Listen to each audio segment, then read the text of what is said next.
Thuso Mbedu plays Nai in The Woman King, a young orphan whose adoptive father is just as determined to marry her off as she is to resist the trappings of a loveless marriage. She's stubborn and tough. Traits that will augur well for her when she instead becomes part of the highly skilled and roundly feared all-female military unit known as the Agojie, female warriors of the Kingdom of Dahomey, a territory now recognized as modern-day Benin.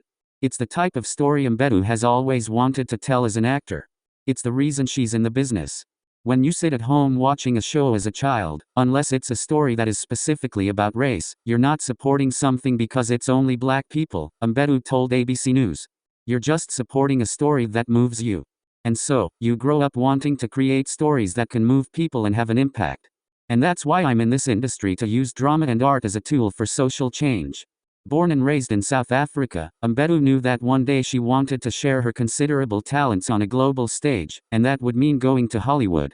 In 2019, she got that opportunity, starring in The Underground Railroad, released last year. It was an absolutely amazing experience, she said. I was surrounded by a great cast, great crew, people with just genuinely beautiful hearts who were on a mission to tell this masterpiece.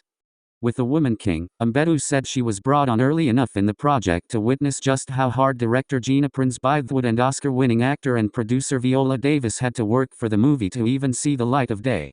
I saw the fight that Gina and Viola still had to do to get the project to where it needed to be, she said. To see it firsthand and simply not understanding why they had to fight so hard, and actually seeing that it's because it's a story of darker-skinned black women and Hollywood doesn't welcome that. Hollywood is recycling old stories, but there are new ones. Mbedu said despite growing up in South Africa, she had only heard of the Agojie army for the first time in 2019.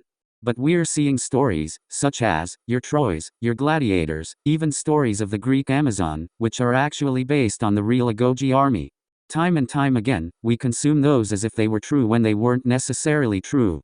And so, we hold specific groups of people in high esteem, and society then deems others as less than, simply because their stories haven't been told.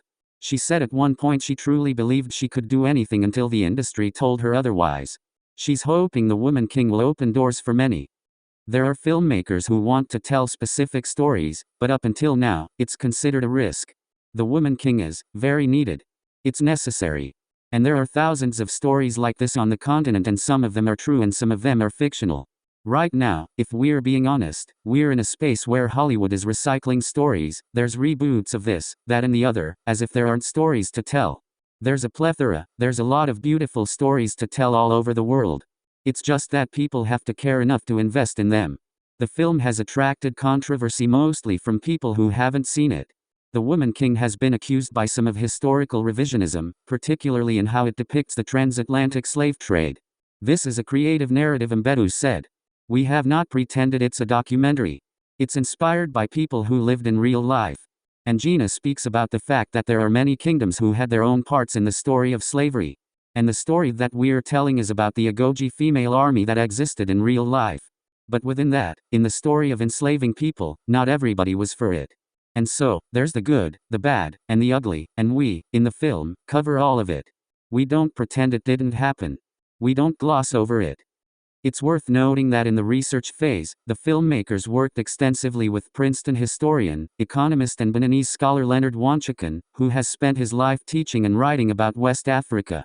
Mbedu said the critics were mostly people who had not seen the film. There are people who were actively trying to boycott the film, who ended up watching it and are now actively promoting it because it answers every single question that they had, she said. People who criticize it are generally people who haven't seen it, because once you've seen it, you see that the film is exactly what it says it was. And it's not pretending to be anything else.